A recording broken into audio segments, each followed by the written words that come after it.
Hey guys, welcome to episode 375 of the official podcast. We're one man down, sadly.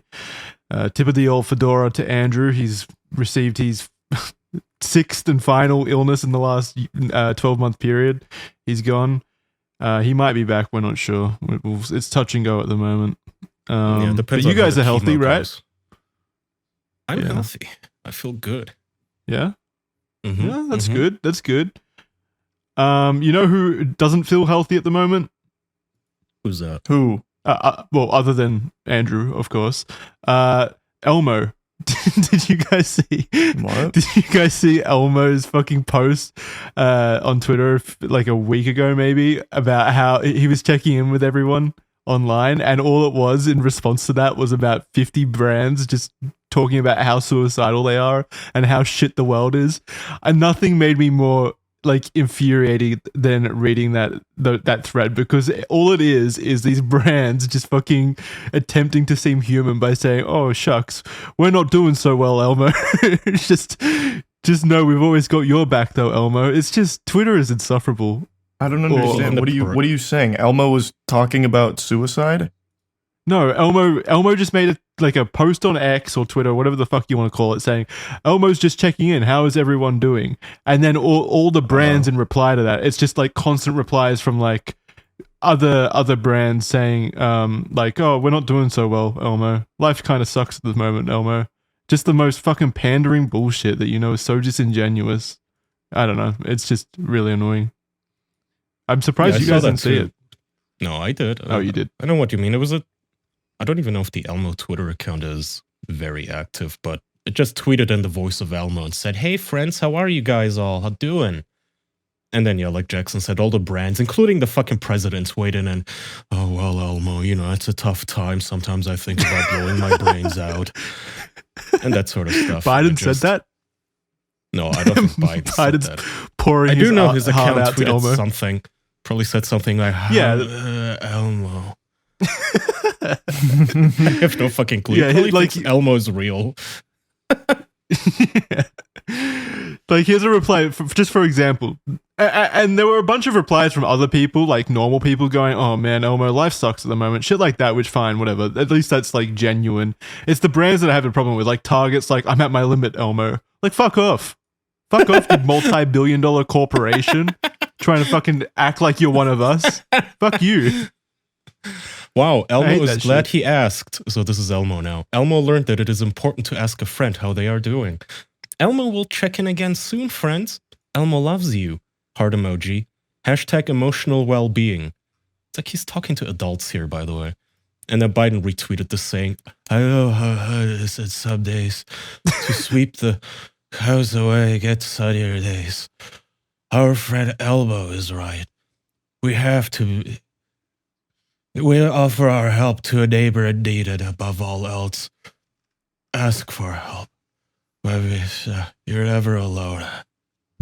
And I mean, it's a lot of likes. It's a fine message to the people. My problem just lives and dies at the fucking brands. The brands are just insufferable, and it's getting worse and worse. I can't. I know. I can't fucking take the brands anymore. And the way that X or Twitter, whatever, wants to like filter replies on any tweet, there's no point in clicking on any tweets anymore, because it's just fucking constant brands and then porn advertisements. There's no genuine fucking comments that I can ever see. It's just spam and shit like that.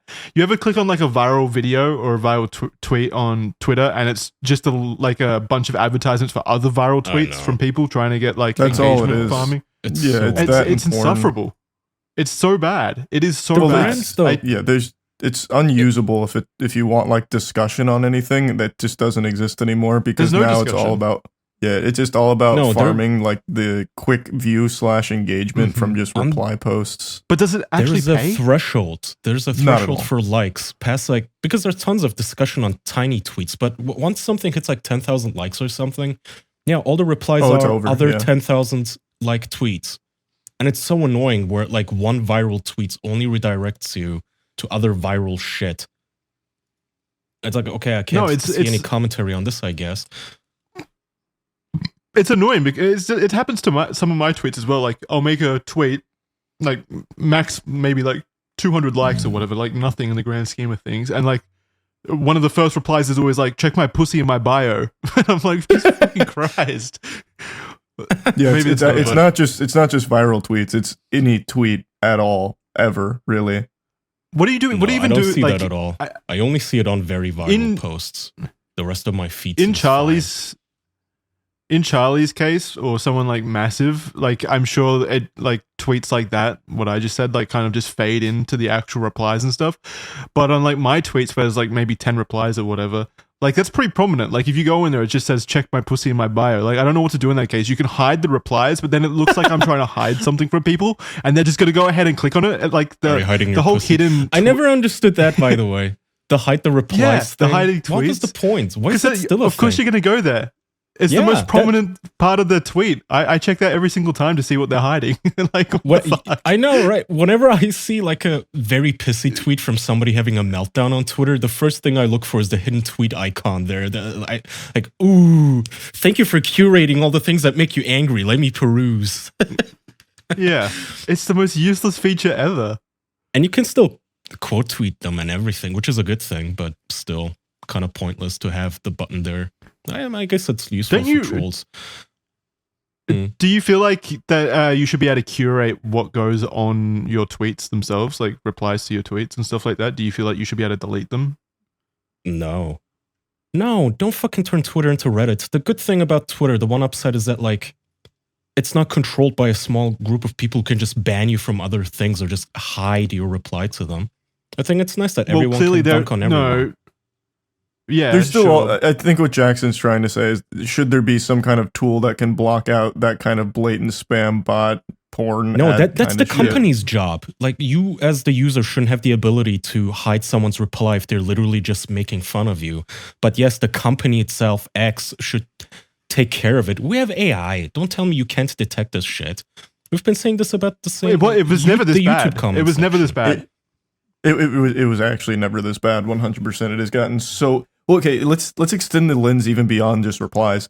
I'm sure all of you guys see this every time you open Twitter. All of the porn advertisements now, like, have you seen these leaks? You're fucking sick if you've seen her leaks. Like, completely spammed everywhere. And it's just a bunch of, like, random still images from porn now. No, also, like, porn movie. I've seen, like, these accounts dedicated to, like, porn scenes in movies as well, where they just share GIFs from the movies and stuff. It's advertised on my front page constantly. It's just porn in general, yeah. I haven't seen those. The ones I keep seeing that are all over the place. You must, because even like Matt, Danny, and like Chase and Aaron, who don't really use Twitter much, we were talking about it the other day. It's everywhere. So like a bunch of OnlyFans models and TikTokers and shit. It's always like, these leaks were fucking sickening.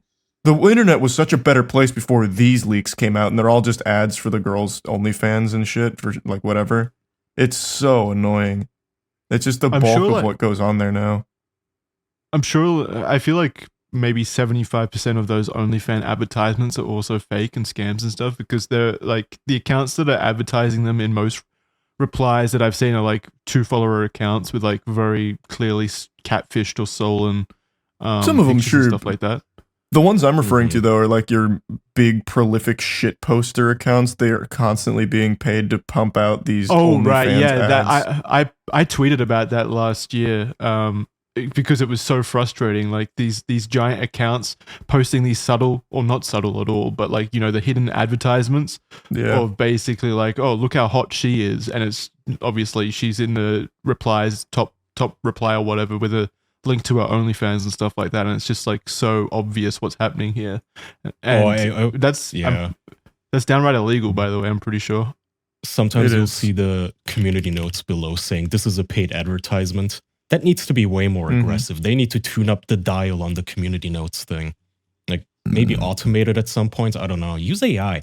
Their AI sucks too, by the way. Have either of you guys tried Grok? No. God, it blows. It's ChatGPT got worse too, but Grok is just the absolute bottom of the barrel AI right now. Actually, you know what? Now that I'm thinking about it, I realize I never unsubscribed from that stupid fucking tier. I gotta stop giving him my money. Because like by default, it talks to you like the "How do you do, my fellow children" guy. Like it talks to you like that meme personified.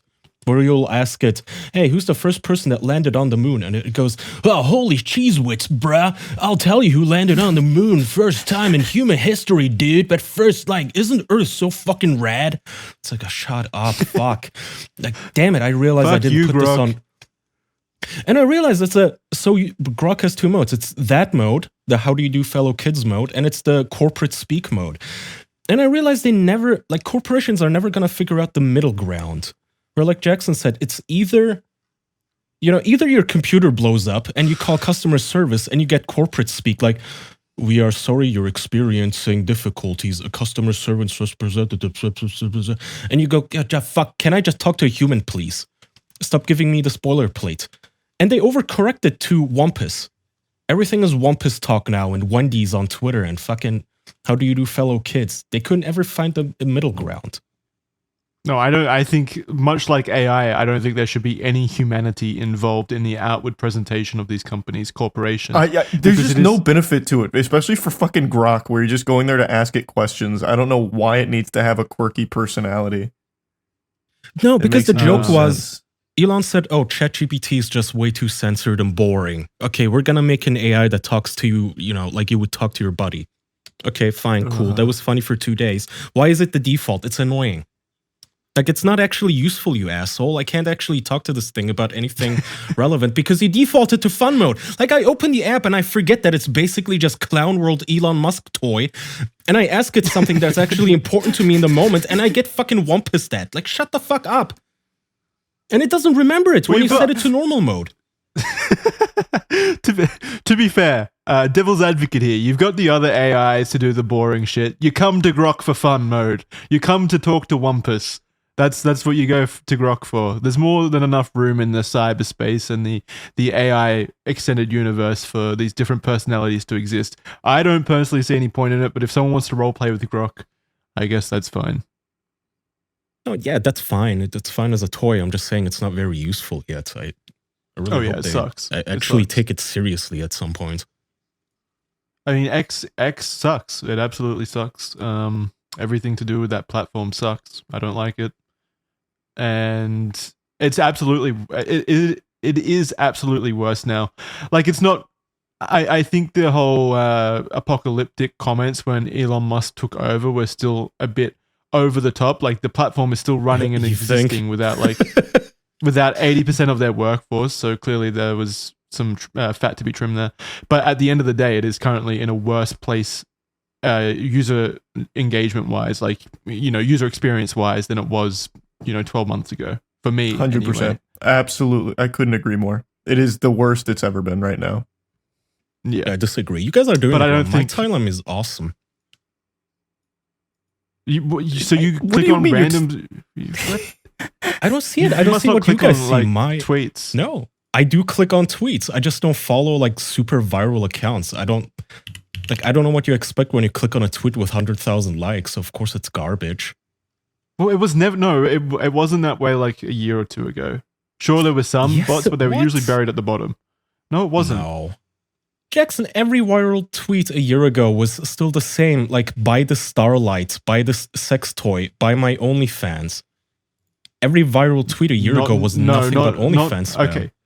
No, not nearly as bad as it is now. It absolutely is far worse now in that respect. 100%. It absolutely is. And it's because Elon Musk or X or Twitter has attempted to pivot into like a commercialization of X itself. Like, you can make money on X. So everyone is in like super turbo engagement farming mode. And I also think that there's an element to where Elon Musk and X are fine with it because it boosts engagement in general and makes their numbers look better, I assume. So they're fine with it. They're fine with all the bot replies and stuff like that.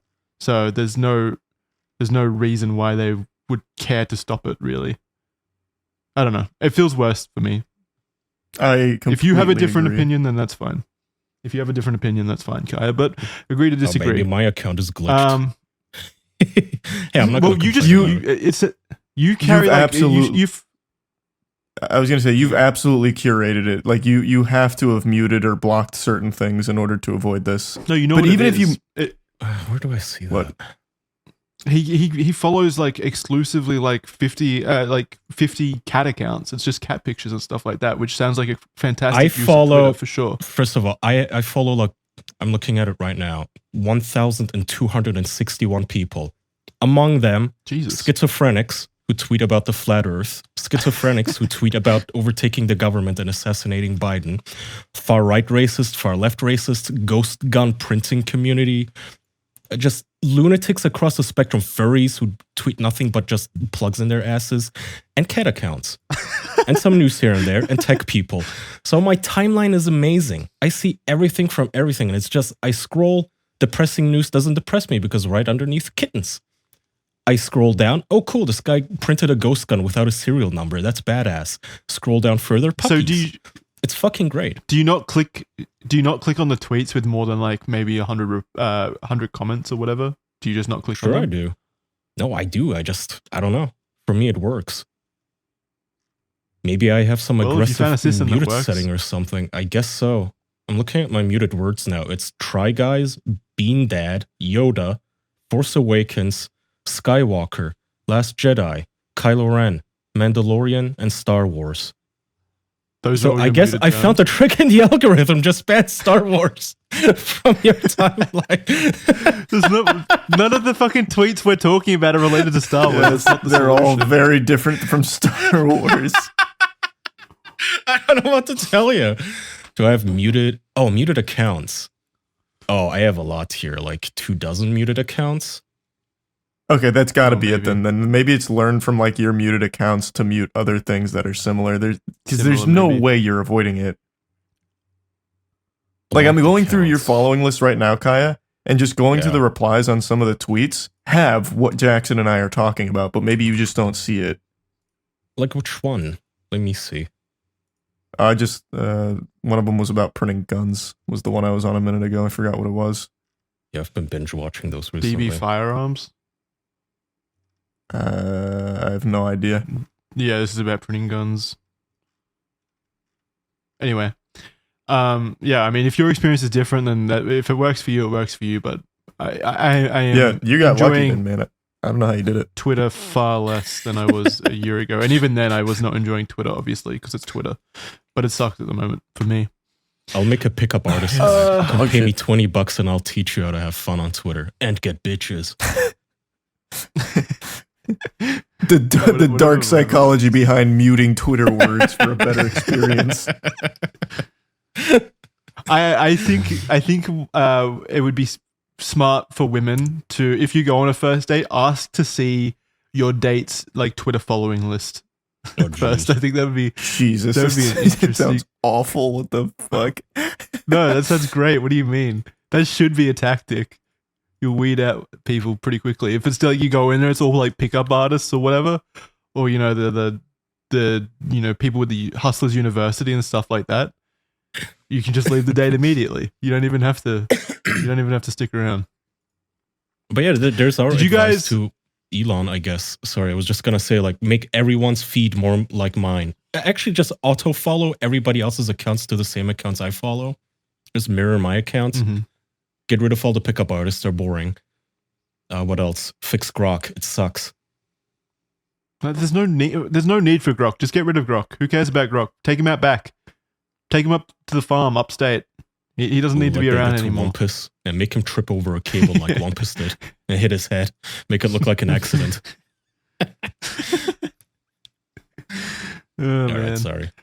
A huge thank you to Fitbod for sponsoring this episode of the podcast. They're one hell of a sponsor that has been partnered with us for a long time now, and we really couldn't be happier. We always hear positive feedback from fans about how much Fitbod has made working out easy and less intimidating for people new to it, and we absolutely agree. That's been my experience as well.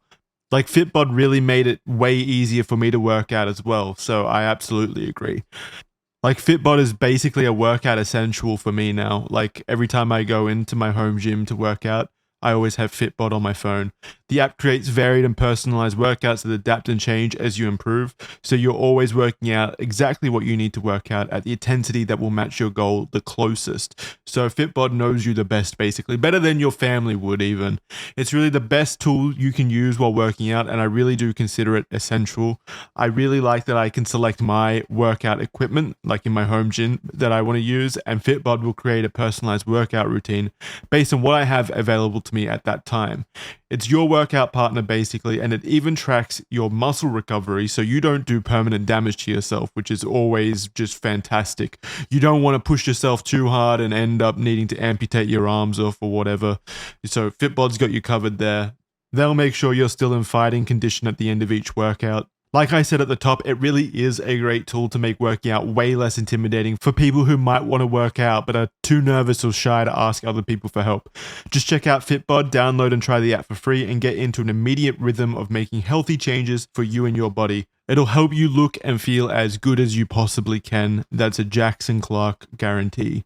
Add Fitbod to your workout essentials by joining Fitbod today to get your personalized workout plan. Get 25% off your subscription or try the app free at fitbod.me/official. That's fitbod.me/official.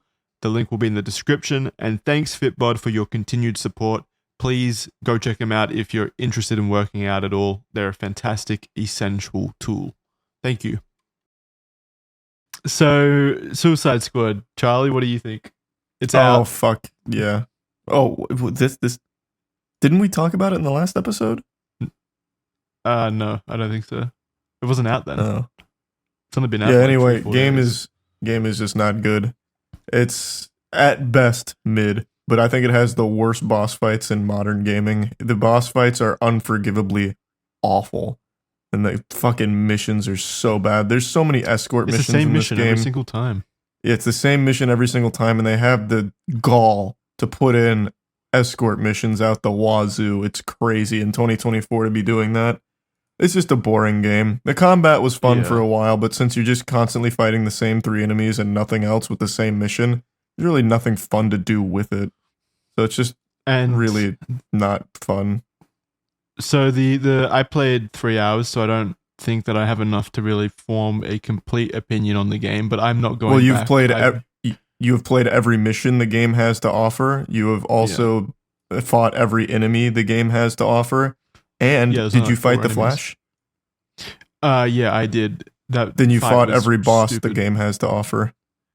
I heard that the Flash boss fight is just reused for the final boss. It's just the same boss. It's the same boss. That is so laughable. They spent 9 years on this game. How is that? How is that actually possible? The biggest criticism I saw of the game, and I can kind of see where people are coming from, is in that the way that the writers or the game treats the Justice League themselves is just so cartoonishly stupid and bad and like kind of disrespectful. Did you feel the same way?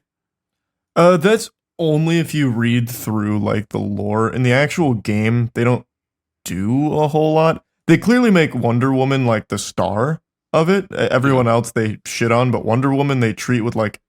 In fact, I don't think there's a single time in the game where Wonder Woman's treated with anything besides just like adoration from the Suicide Squad for some reason. Yeah.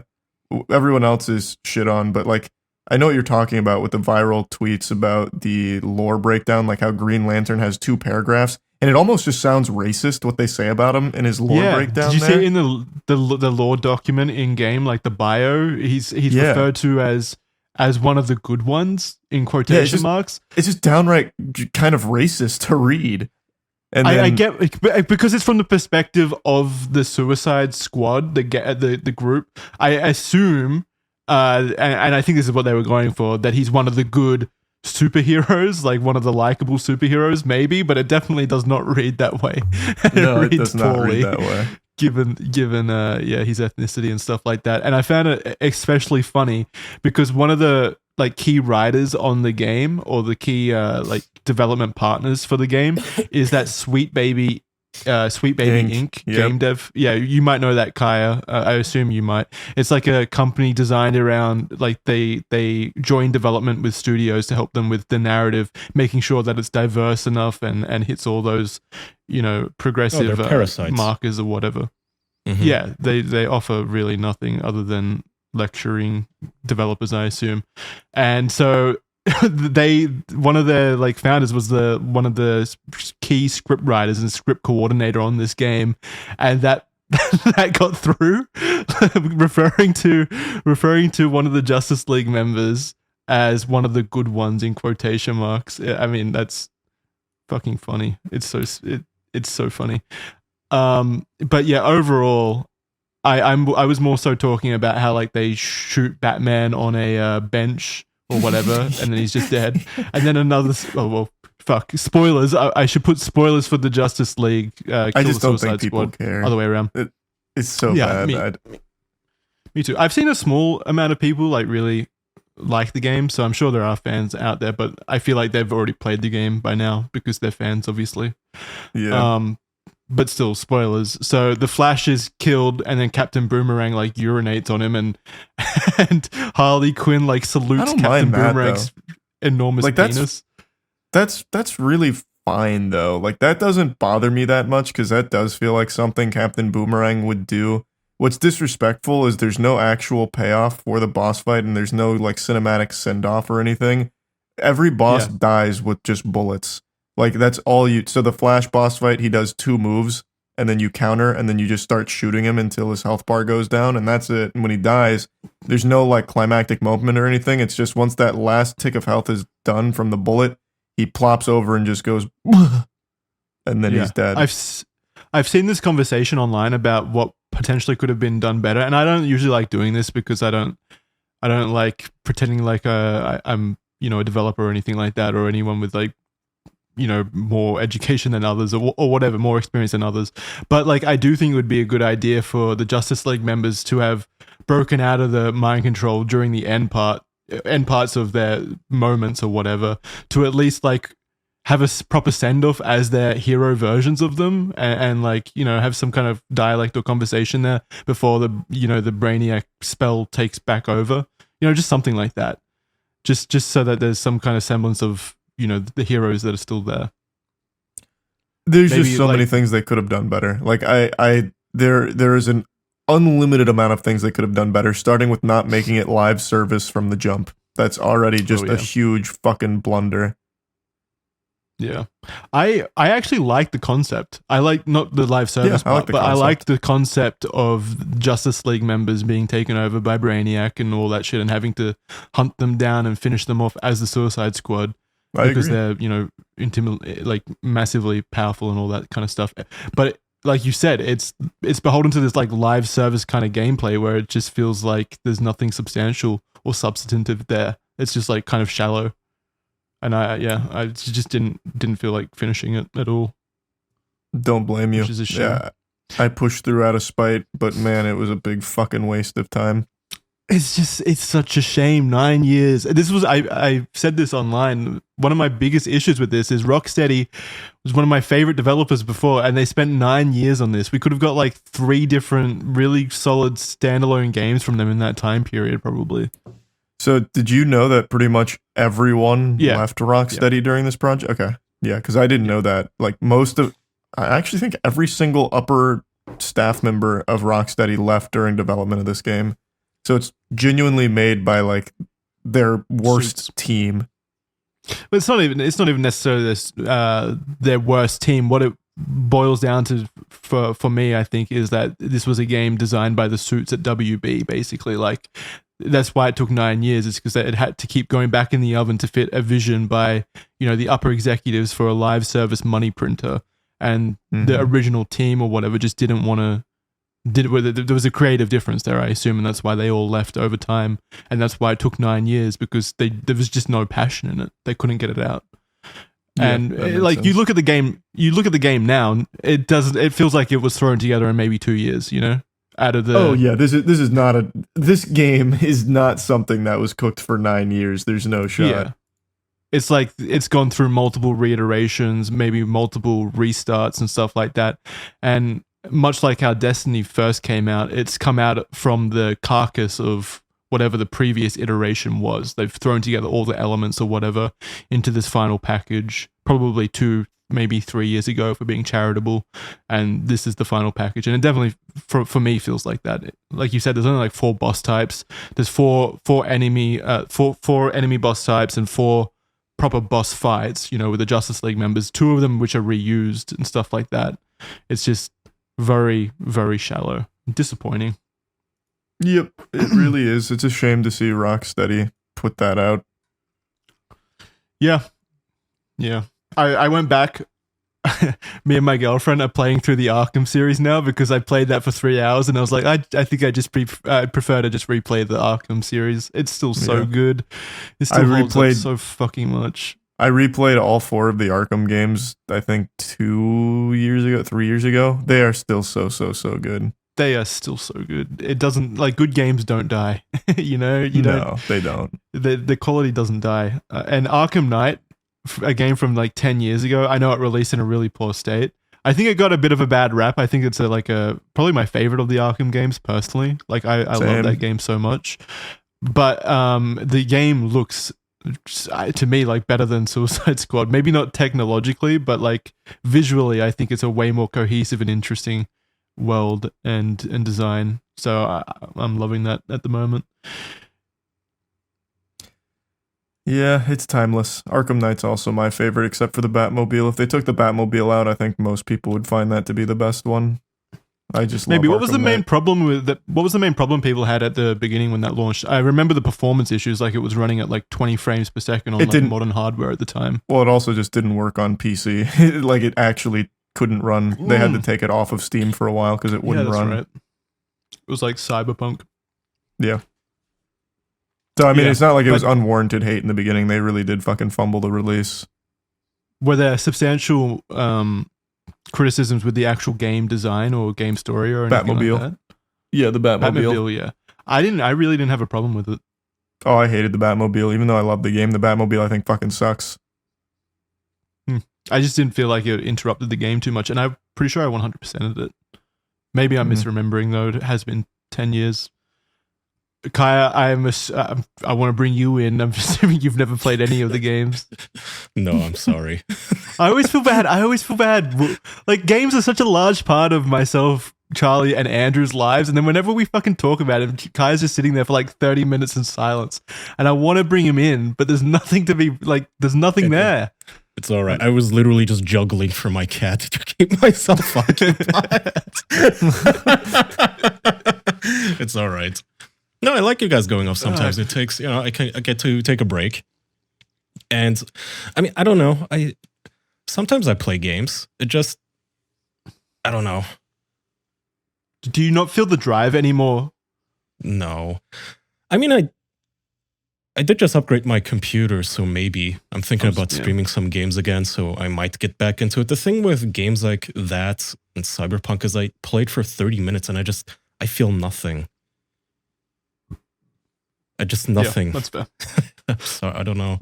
I just get bored and refund it. Even did you try Batman, like the Batman Arkham series at all? Like they're pretty Probably old. For like so 20 minutes. Yeah. Oh man, that's a shame. That is really a shame.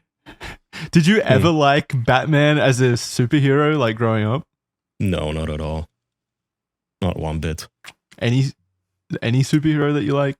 Or did you just dodge that entire thing?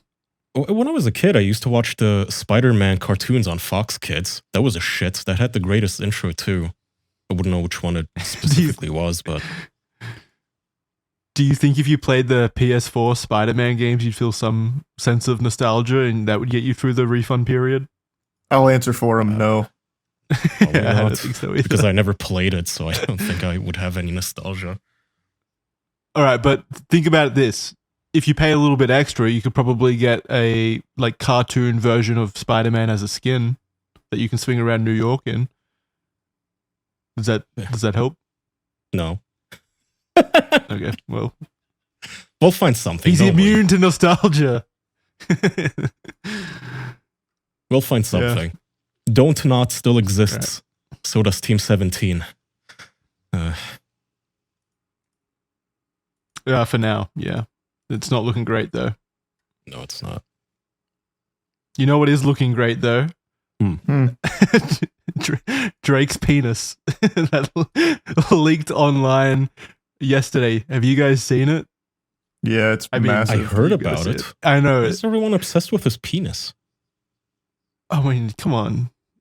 It's a popular like celebrity. Of course, people are going to be interested in his penis. And sadly, we've shit on Drake in the past. It's like the worst guy you know has a massive slong, and it feels so bad. I felt so bad seeing that. I wish I didn't look, honestly. I was shocked that it was big. Like, it's just, he's been clowned on for so long now. I just would have never expected him to be packing meat. Like, I just didn't think it'd be the case. I figured it'd be average at best. But unfortunately, dude's got a battering ram. Yeah, it's a cannon. It's like cartoonishly big even. It's like flopping around. He's not even hard. He's not even operating at max capacity or anything like that. He's handicapped himself for us. I think he is hard, but it's just so big the blood doesn't reach the end, which is why it gets floppy towards the top. Like I think so. It's massive. Like it is like, unreal. You think with a penis like man, this is I hate saying this, but you think with a penis like that he would have like brought it out earlier. Like if you have a penis that large, like there's no harm in putting it out there.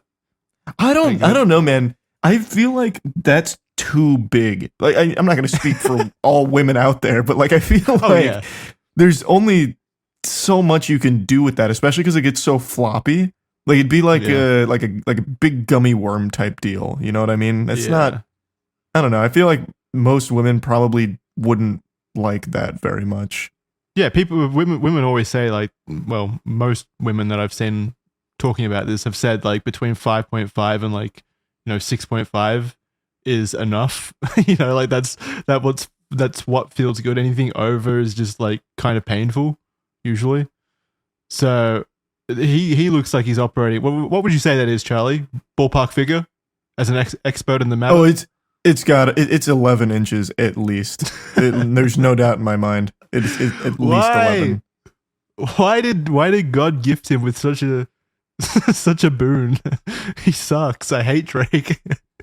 We always clown on him so much in the past for all these like the weird shit he would do with Millie Bobby Brown and stuff like that. And that's what I meant at the start. It sucks. It sucks to see someone you dislike and hate, and he comes out packing heat. It sucks. Hate it. I know. It's very unfortunate. But yeah, but what I was saying was it's more of like a feel good story for yourself. Like, sure, maybe women won't want to fuck it, or all of it anyway, but like to be known as the guy with an 11-inch penis, like, that still feels. It's cool. Feels pretty good. Yeah. No, I mean, I'd be happy. Yeah, so the video itself, though, he's laying in bed. It's kind of like blurry, and you don't see like specifically his face in all too much detail. You see enough to know that it's kind of him, but most of it is like shot far away, and then it's just his like floppy penis as he like jerks it off a little bit over the camera. And yeah, it's like a snake or something. It's like, didn't you post an Adam 22 tweet replying to his penis? Yeah, there was like some drama that I briefly saw afterwards where Adam 22, who is that cuck guy from like last year, popular like podcaster or something like that. I don't know too much about him other than that drama, but he replied to Aiden Ross basically saying, "You should have at least called me and we could have reacted to his cock together, man." You're coming off these 21 and Cardi streams. You're killing it, man. My shit has been quiet since I did the game show to fuck my wife. It would have been easy to collab on that. So he's like having drama with another streamer because the other streamer wouldn't like do a collaboration stream where they talk about didn't watch Drake's party cock together. Didn't watch party the penis leaks together. Movie night. Yeah, and he also claims, Adam 22 also claims in another tweet, Aiden Ross stole my reaction to Drake's dick. He said, "That man has a missile on him," which is the exact thing I said 4 months ago when I evaluated a leaked pic of his girl. A girl showed me. I'm so influential that top stream is still my dick ratings. Shit is crazy, bro. What a goofy man. If you were Adam 22, how would you kill yourself? Like, what method? Has to be something humiliating. Oh, well, yeah, if he's gonna, then yeah, it would be in the most humiliating way, because clearly he likes humiliation. But also, he seems to really enjoy this. Like, he keeps doing stuff like this, so he clearly enjoys it. I know, it's so gross. Yeah, where, like, even when you're making fun of him, you feel like you are, like, I didn't consent to be part of your fetish, so I can't even talk about it. Because I do want to make fun of you, but it's like it's the perfect defense. Like, I don't want to give you what you want. It's so annoying that people with humiliation fetishes exist. It's humiliation fetish and obviously also attention. He wants attention. So talking about it, anything like that in general, like you said, it's painful because you're just giving them what they want at the end of the day. But how are you meant to, like, say this shit's weird and fucking obnoxious without directly pointing at it and laughing? I don't know. Yeah, I guess you have to ignore it, but you can't because it's so stupid. Yeah. Another celebrity news. Taylor Swift is suing some kid. You put this here on the trailer. Oh, there was another jet tracker. Yeah. Oh. I mean, either did she? I mean, it's impossible to know if she's the one doing this or if it's like her agency or her, whoever her managers are. She might not even know about it. But yeah, one of my most infuriating, like, thoughts about celebrities and stuff is when they grandstand about societal issues and stuff, about how much, like, carbon footprint we all have and stuff like that, and then she takes like a 15-minute private jet plane to like fly to the next city over or whatever in the most obnoxious use. I think she's got the largest, like, carbon footprint of any celebrity, right, or something like that, with how much she has to be up there. Around. Yeah, it has to be up there. Yeah. Why do they even care so much about this? Like, Elon does this too, where didn't he also try to sue or try to pay off one of the jet tracker boys? The same kid. Same kid. Oh, it's the same kid. He must be infuriating these people. But it's also like, why are you even threatened by this? You're a multi-gajillionaire at this point with, like, a small private army of private security. Like, what? Who's gonna do anything to you? Chill. Who cares if people know where you're flying to? Well, yeah, absolutely. It's like, I don't see it's all public information as well. He's just reporting on information that's publicly posted by her flight logs anyway. It's not like he's stealing information or anything like that. It's just like flight radar stuff. So it's not even, you can't sue for that. It's not something that he's, like, legally liable for. That's why the whole Elon Musk thing didn't go through. And even, like, his lawsuit didn't go up against him.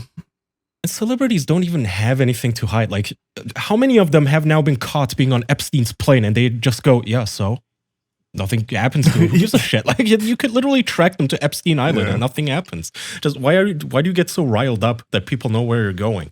No one can do anything about it. Taylor did also make rounds the other day, though, on X, because some people were making AI porn of her that got wildly retweeted. And apparently she was also considering lawsuits against that. Have you guys seen those?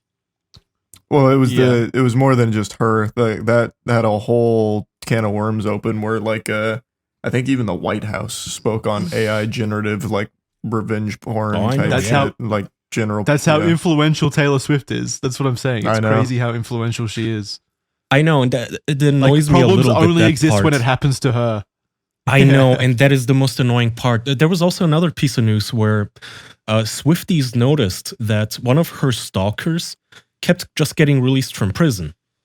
And I was reading this like, oh, look, Swifties discovered bail reform. Like, yeah, we literally just catch and release criminals until one day they just murder 99 people and then we release them again. And then the AI porn thing. You know, there's like young girls today. There's already news of young girls killing themselves because of AI porn that boys in their classes made. And it's like, yeah, it would be nice if we could talk about this stuff even when it doesn't happen to Taylor Swift. I mean, that sucks too, but you know. That's it, but right? It's still a good thing that is happening now. Yeah, at least it's getting talked about at the end of the day. I know it's good. I'm not saying it isn't. It's frustrating. I get what you mean, though. Now it's bad like how many other issues. How many other issues are out there that are getting like no attention until it happens to a celebrity big enough for people to start caring about? It is frustrating, absolutely. But until it happens to the person least affected by the problem, by the way, like the least vulnerable to any of these problems. But when it happens to her, everybody is like up in arms. That's the annoying part. Yeah. And now Swifties are gonna kill us. Swifties are scary, like genuinely scary. Do you think they're more powerful than the K-pop stars now? What happened to the K-pop people? Yeah. Fans? I don't know. I don't know what happened to the K-pop stands. They've lost so much ground in like the did they defect to the Swiftie army? Yeah, I feel like I feel like they did. I feel like it's a bit of a migration. Huh. It's like a Cold War. I mean, I have no evidence to back that up, but I do feel like that's probably true. Or maybe they're just fully converted to like Japanese and Korean communities online, and we never see them because we don't like run in those circles. They've learnt Korean and they're able to communicate entirely in different communities now. Like code, like it's the fucking war times. Yeah. They're using the Enigma machine. I've always thought about that. What happens in the case, like just randomly, like a world war? Like if we were to, I don't know, have a war with like South Korea, even though obviously that won't happen, we're allies or whatever. At least I assume it won't happen. If that were to happen, like what happens to, first of all, what happens to Americans living in South Korea? And then secondly, also, what happens to like people who really love South Korea, like art and culture and stuff like that, like the K-pop fans? Like, is there like a security risk internally because these people are dedicated to their K-pop biases? I don't know. I feel like culture and communities are more like connected than ever before across international waters. That like if countries were to ever start fighting one another, that shit would be. They would be in the streets protesting. Of course, I'm just now thinking like, which country would the Swifties stand with? What does she even? I know nothing about this woman, and she's somehow the most famous person on Earth now. You have to admit that she's at this point more powerful than Michael Jackson, right, Charlie? Oh, shut up! Right now, you're taking now, it from me. I would. What? I would agree right now. Yeah. He said, I don't think. What? Come on. What are you getting butthurt about? I'm taking your side, Jackson.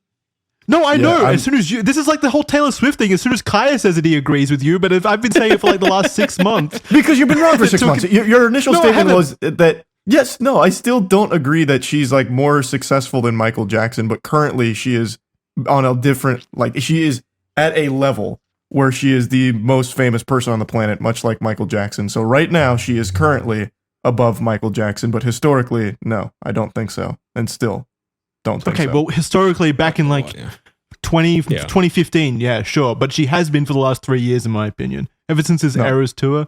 Yep, no. Yes. I'm sticking by it. You're just too afraid to admit that I was right. And now you're jumping on it. No, I would absolutely admit if you were right. But I just don't think you are. I think Michael Jackson is still historically the most famous pop star ever. And I don't think Taylor Swift has passed him yet. But right now, she is the most famous person on the planet. So yeah, she is more big than Michael Jackson at the moment. Yeah, but what do you mean at the moment? This moment there's more people now than there were then. Not by that many. What? Wait, what? What, Kyle? I said not by that many. I don't think it has anything to do with Earth's population. I just think she's bigger at this point. She's gotta be. Well, I think she is. And I think she has been for a long time. But people just were too afraid to admit it because Michael Jackson is like a sacred idol. Like you can't besmirch Michael Jackson. What are you talking about? He is one of the biggest besmirched celebrities of all time. Yeah. He is. He really is. But also, like, it's a weird kind of besmirchment where if you even insinuate that he did that shit, you know, the shit that we're referring to, he did that shit. Like you'll still have Michael Jackson fans coming out of the woodworks to go, no, he didn't. And even if he did, he's a brilliant artist or whatever. Like there's still like a lot of defense for him. Yeah, I mean, you could be a brilliant artist and still be a creepo, as most of them are, no doubt. But I mean, the Michael Jackson fans are also just getting aged out, right? Yeah. How many kids are there? That's true. We're still listening to him or have listened to him. Well, no one's arguing that Michael Jackson is more famous now in relation to Taylor Swift. What my argument is that Taylor Swift is more influential and more powerful than Michael Jackson ever was. That's what the argument is. Obviously, Michael Jackson's not more popular than Taylor Swift now because he's been dead for 20 years. There's obviously some decay there over time, obviously.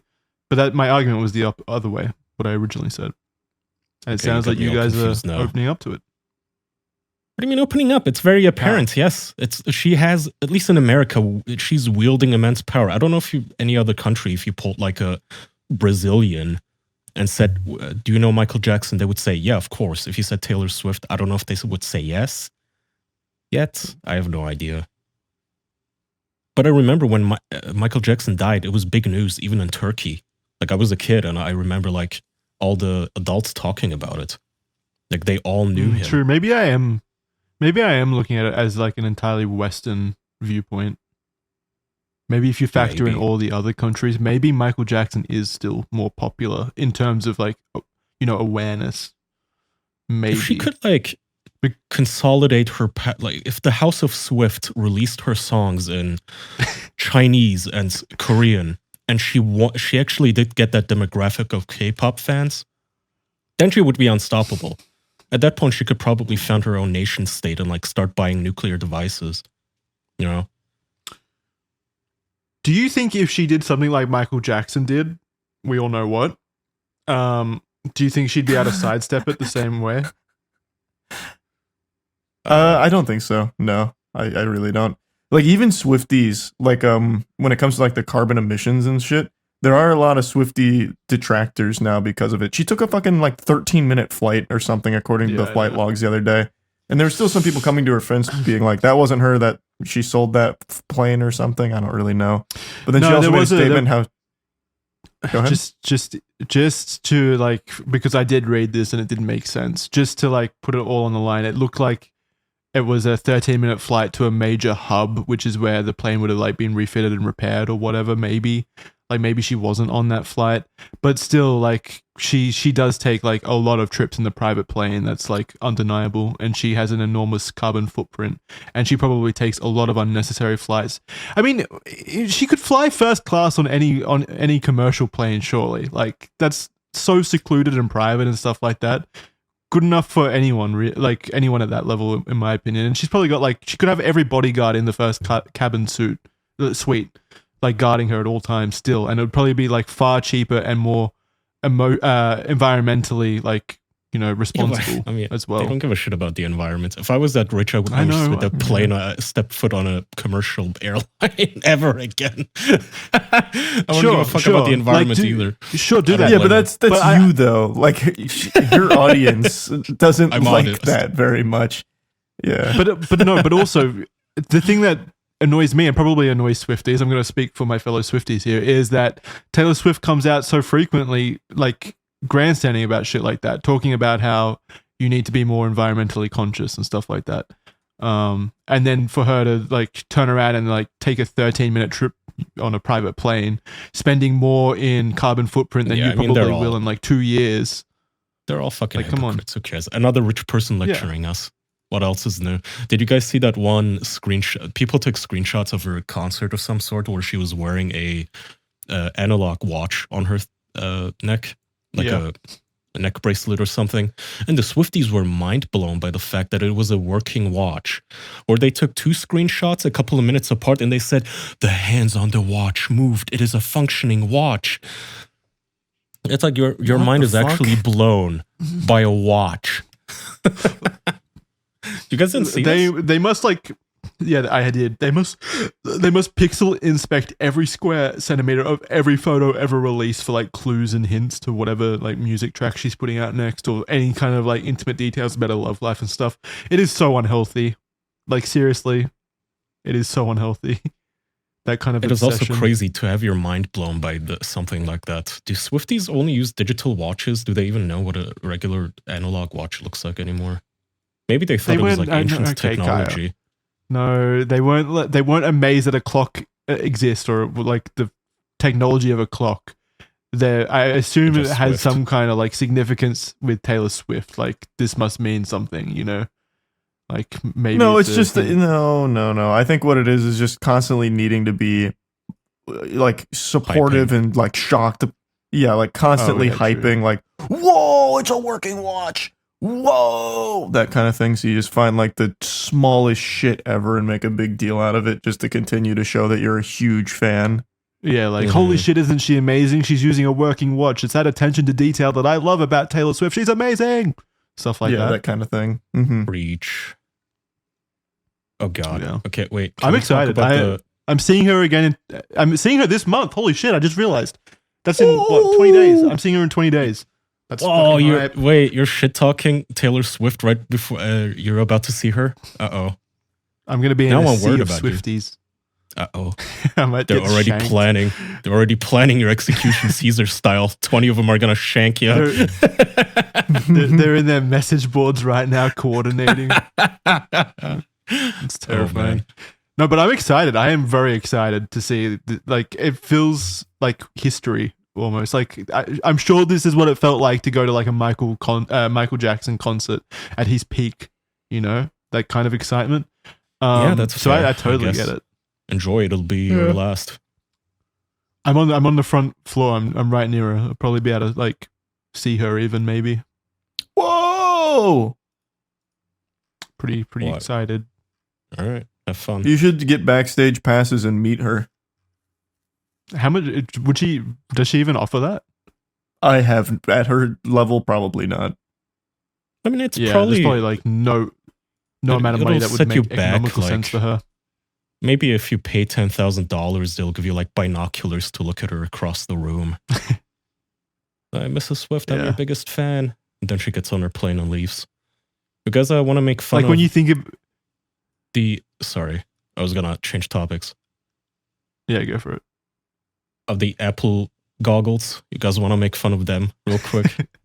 They're finally out. I want to make fun of the people like posting viral videos of themselves like walking out of their Tesla Cybertruck, swiping in every direction while they're wearing their goggles. It's the funniest bullshit. Because what is so important that you need to be swiping around like this, like you're fucking combing through the internet code or whatever, like the Matrix? You're not. You're probably like swiping through like GPS or boring shit. There's no killer app on it from what I've seen. No, I mean, all I see is people using virtual screens, which at the minute admittedly looks cool. Well, cool. You can do that on the Quest, useful. Though. Yeah.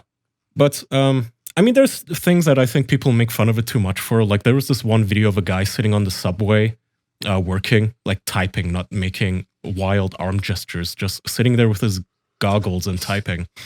And people were like, oh, look at this dork. What a fucking loser. What a fucking nerd. It's like, well, it's just a computer, isn't it? I mean, would you make fun of the guy if he just had a laptop on his lap and he was working? I think you're going to see it more. The cringe thing about it is that apparently a lot of people are angry that they cannot goon on their goon goggles because I guess VR porn doesn't work with it. So Redditors are now calling it the $3,000 chastity belt. And they're very angry. Jesus Christ. Are these real gooners or is it just like a meme? No, it's not a meme. So apparently, okay, I didn't know this. When they say VR porn, they don't just mean opening a regular video and having it, no, they mean seeing it in your screen. Yeah, they mean full 3D environments. Yeah, like 360 degrees video content. And apparently you have to have like an app installed for that shit. They have like VR porn apps or something. And I guess they're not compatible with the Apple thing, with the Apple headset. So people are just now finding this out after already purchasing their headset. And they're very angry about this. No porn? Am I the only one that can't get a VR porn video to play? Or is there some sort of configuration you have to set for Safari in settings? One Redditor questions. I read a kind of sad Reddit thread about this the other day. Someone, I think it was in the r/dead bedrooms subreddit, which me and Kaya kind of sometimes joke around about and go through in our spare time. And there was one thread about how this 3D VR porn apparently saved him from sexless, like a sexless bedroom, because now he's able to have sex with his wife again, because normal porn, the 2D screen porn, gave him a porn addiction, which made it impossible for him to have sex with his wife. So then he moved to 3D VR porn, and it was like a whole different world. He could start relating sex back with like 3D environments and stuff. So he would kind of wean himself off the VR porn, and he would relate it to having sex with his wife now. So he was now able to have sex with his wife. So VR porn healed him in a weird way. That is the weirdest form of therapy. Finally.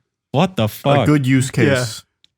I mean, it worked, apparently, but it's like the weirdest way of doing it. Was he like putting the goggles on while having sex with his wife to like simulate it too? To train himself? I don't know. I don't think she knew about his porn addiction, probably, if I had to guess. Oh my god. Yeah, this thing is gonna kill people's just brains even more. Again, looks like cool tech, but I also saw this video of a guy having like 3 TikTok browsers open at the same time watching this shit with his VR goggles. Yeah, well, like, what are you doing? Like, I get like showing off the technology and stuff, but what are you actually doing with that much stuff on screen? Plus, I'm not fully impressed by it, given what I've seen can be done on the Quest currently for like $300, well, $500 compared to $3,500. Sure, the cameras aren't so good, but I was really expecting more from this Apple Vision or whatever. I think I was expecting way more for $3,500. Like, even I saw a video of a guy wearing the Vision Quest walking through like New York, and he was like amazed that he was able to use GPS on the Vision Quest. Like, it would come up on a screen showing him Google Maps, so he knew where to walk. And I was like, that's no different really than just pulling up like your phone and having a look at it. There's no difference. The difference is now you're wearing something on your head that's probably slightly more uncomfortable than pulling up your phone and looking at Google Maps. What would be interesting... Sorry. I was just going to say, I was going to say, what would have been interesting, in my opinion, is if it was like AR and it like projected arrows onto the street or onto the ground and stuff like that. Sure, that would be slightly more interesting. But right now, it's like really no different. What were you going to say?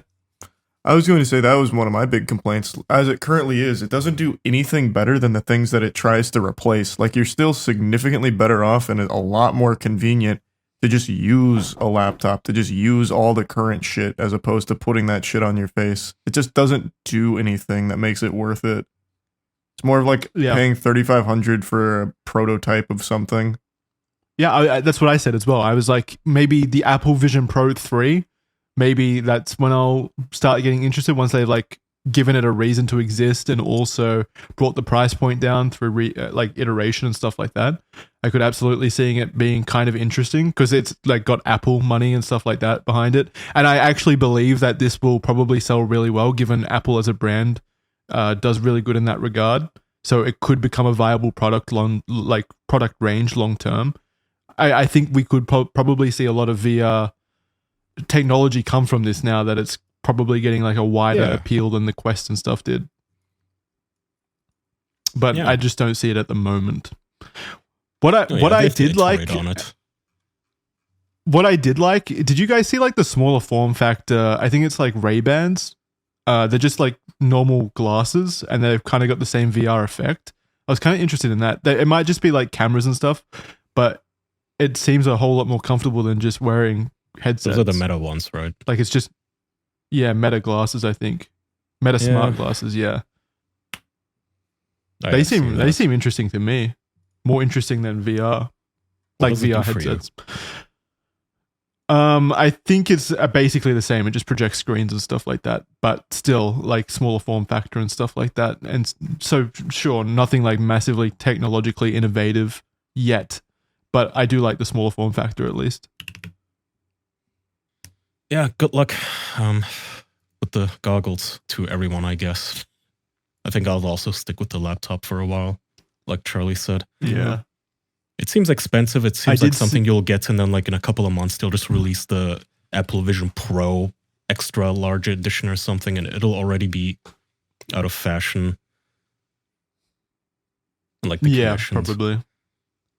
Yeah, you're probably like paying early adopter tax out the arsehole right now with hopping on the Vision Pro immediately. Yeah.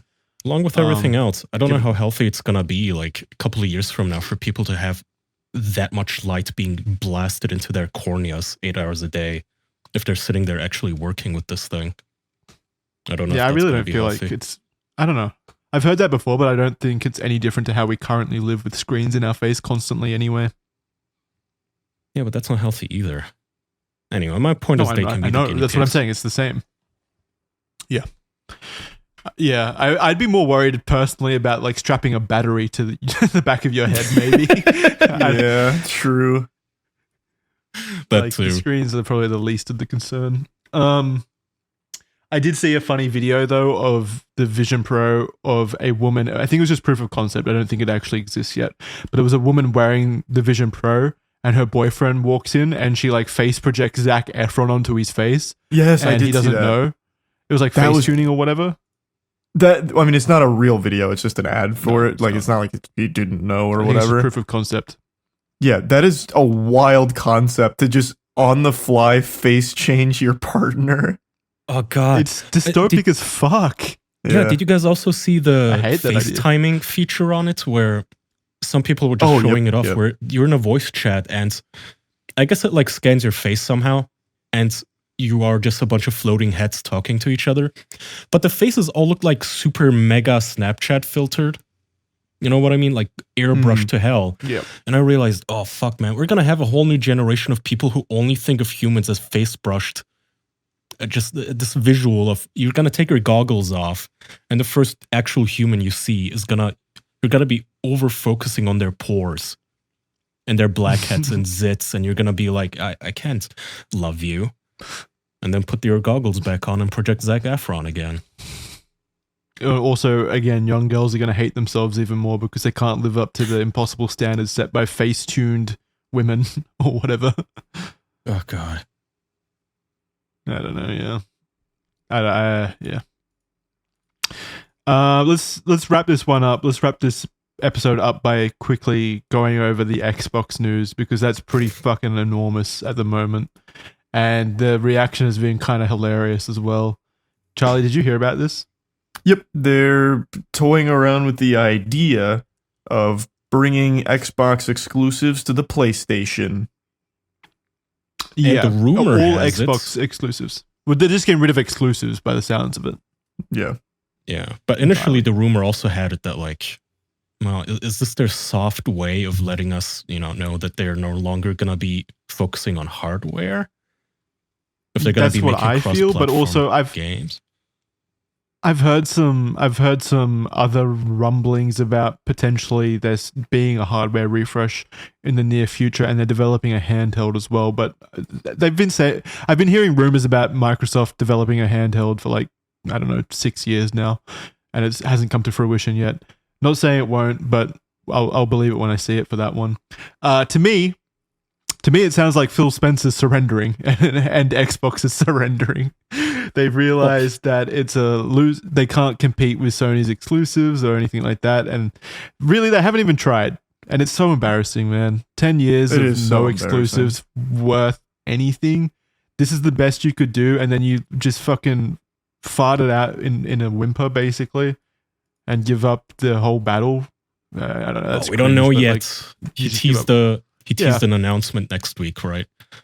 Or people are pointing at posting these tweets. So Xbox fanboys, the X-boys, they were kind of angry. Like pages and pages of Redditors like going, oh, why the fuck did I even buy an Xbox for? I should have just got a PlayStation or built a PC.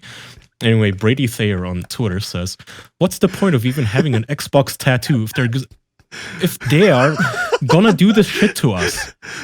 And then someone replied, Brady, don't tell me you have... Brady? Yes. Brady, don't tell me you have an Xbox tat. And he said, fuck off, now's not the time. Read the room. And then... He's got to be self-aware. There's no way this is real. Come on. Does he actually have an Xbox tattoo? He does. Oh my god. Oh my god. Well, it's not the modern...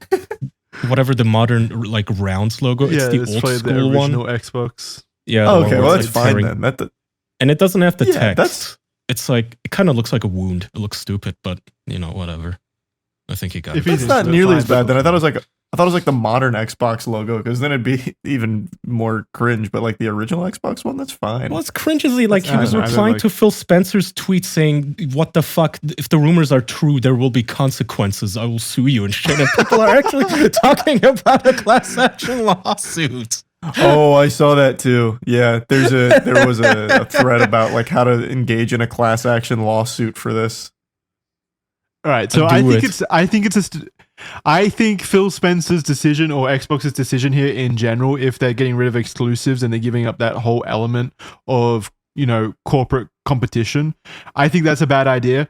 But the Xbox fan base is like hilariously cringe right now. Like all these reactions are so over the top. Like it's hilarious. I really don't see how it's a bad thing for them. Yeah, I was gonna say I don't think it's a bad idea either. It's not a bad idea for them personally, because they probably can make more money they will make more money by putting their games on every platform possible. And it is also kind of in line with their current strategy of getting as many people on Games Pass, obviously. But I think it's a net negative for the industry as a whole. If I'm going to look at the industry as the like home console market and stuff like that, I definitely think like giving all that ground, what little ground there is currently, to Xbox over to PlayStation, who is like historically anti-consumer, I think it's an awful thing. I think that Sony and PlayStation can now do whatever they want with their consoles without any competition, and also they don't need to innovate. They don't need to push the needle forward on their games. They don't need to put out the level of exclusives they have put out in the last 10 years. And we're already seeing that, really. Like the last 3-4 years has just been constant Sony exclusive remakes, and there's been you know, some good games here and there, but like compared to like the 2010s. It's a lot slower now from Sony, and I feel like part of that is because I don't think they feel the need to compete. God, how hilarious would it be if Microsoft just released a Sony exclusive? I hope it somehow accidentally happens. But I mean, to make everybody feel, I guess, like to assuage just to piss Brady off. Anger. I know, yeah. But also, I mean, look, here's what's gonna happen eventually. Microsoft will just buy Sony. They buy everything under the sun. Eventually, Microsoft will just buy them, like they do with everything else. I really don't want Microsoft buying anything until they start actually making good games, and I can see that they've got the system in place to put out good games. I don't want them buying any more of the industry. Agreed. I mean, they will, but Jesus Christ, they need to stop this rampant acquisition spree and all these different business strategy diversions. Because what have people been telling Phil Spencer for like 10, 15 years now? Just make good games, and he keeps saying, no, that's not how you make a good business, or that's not how you win. Yeah. Like, yes, it is. You make good games that sell consoles. That's what.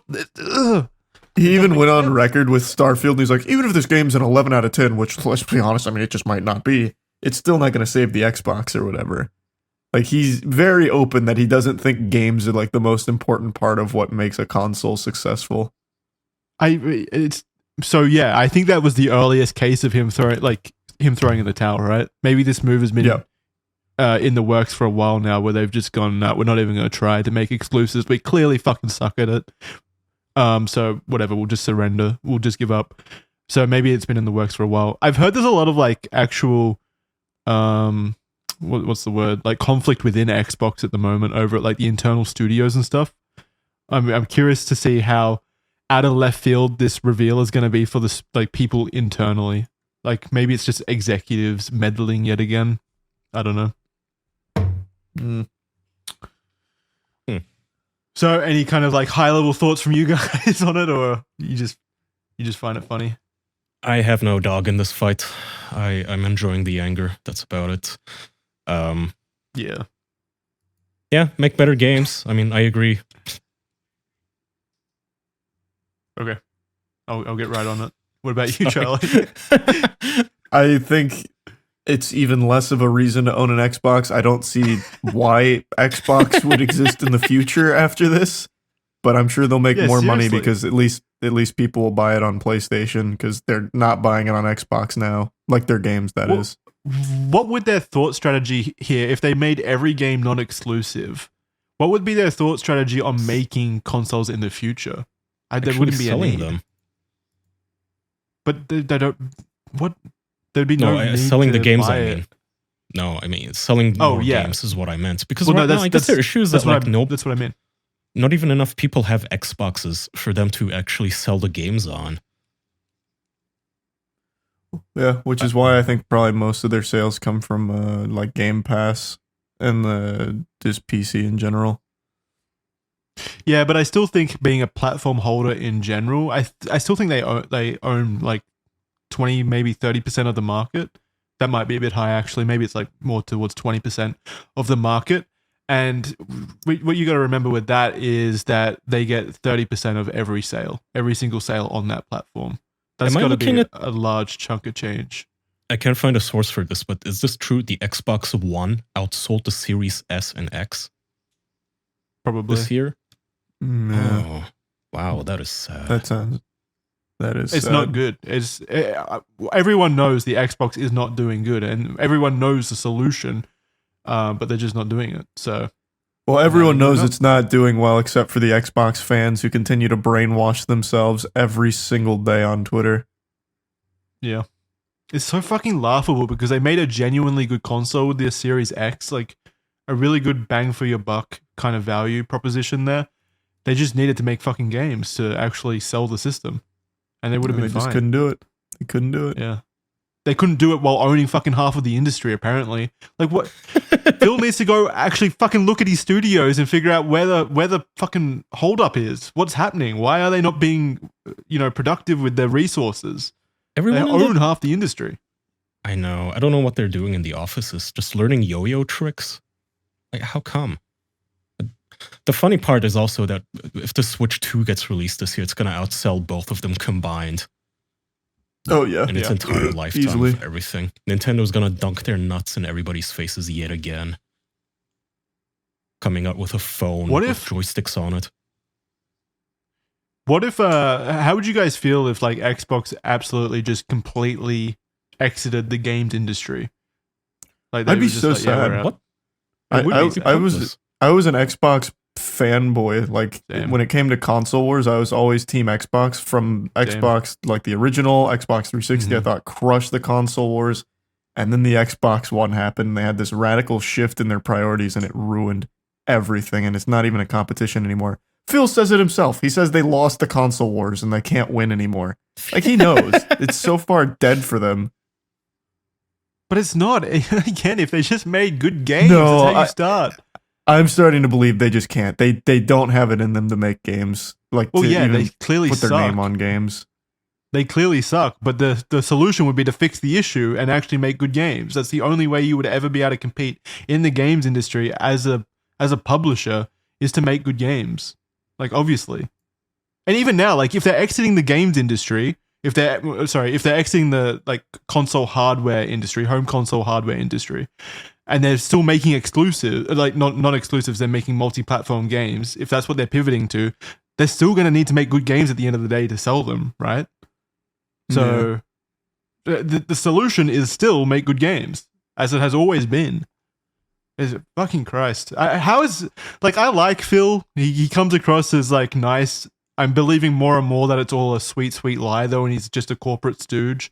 But I do historically like him. But I can't believe he hasn't been like replaced or fired at all over the last 10 years, because nothing has changed for Xbox. I actually can't believe it. Anyway, you guys want to wrap? Yeah, before we wrap though, X-Boys, it's over. Microsoft is apparently like investing heavily into buying PlayStation 5 dev kits. So even Microsoft isn't buying Xbox. Well, yeah. Well, wait. Of course, they're going to need to buy PlayStation dev kits to go multi-platform. But also, how funny do you think that is? How confused do you think the people at Sony were when like the order came in from like Xbox Studios to buy like 500 of their dev kits? Also, just think about I said this to Kaya the other day when the rumors dropped. How confused do you think Sony is currently? Like, they just watched their main competitor spend $70 billion on acquiring like half the industry just to immediately go psych, we're exiting the console hardware to you. Like, we're giving all of the real estate to you guys over at Sony. Like, That's so nice of them. I know. Yeah, so kind. Sony must be so confused. Like, why do we even fight? All they're doing now is making like Activision games for us again. Still, nothing's changed for us. Yeah, that's funny. All right, that's gonna do it for this episode. Thanks for joining, and thank you for listening at home. Patreon.com/theofficialpodcast for bonus episodes, bonus content, early access to Red Thread, stuff like that, and this show as well. Also, Kaya and I just released a movie watch along. We watched the first. Yes, we're watching Ghost Stories, the anime, along with the hilarious dub. So that's on our Patreon now. We binged, I think, 3 episodes. Yeah, it was 3, and you can find it on Patreon. Yeah, it's a complete watch along. So you'll see, you'll be there for the 3 episodes. It was a lot of fun. That show is so great. It is good. You and Andrew built that up. When we talked about it previously a few years back, and I was surprised at how much it like was funnier than even you guys said. It was so good. Very fun. Like check it out. That's an iconic show. It is. Have you watched? I assume you've watched it, Charlie. Oh yeah, I'm very familiar with Ghost Stories. Nice. All right, patreon.com/theofficialpodcast to go see that. Otherwise, we'll see you next time with Andrew, hopefully, unless he's gone. All right. Bye, everyone. Bye, everyone. Thank you.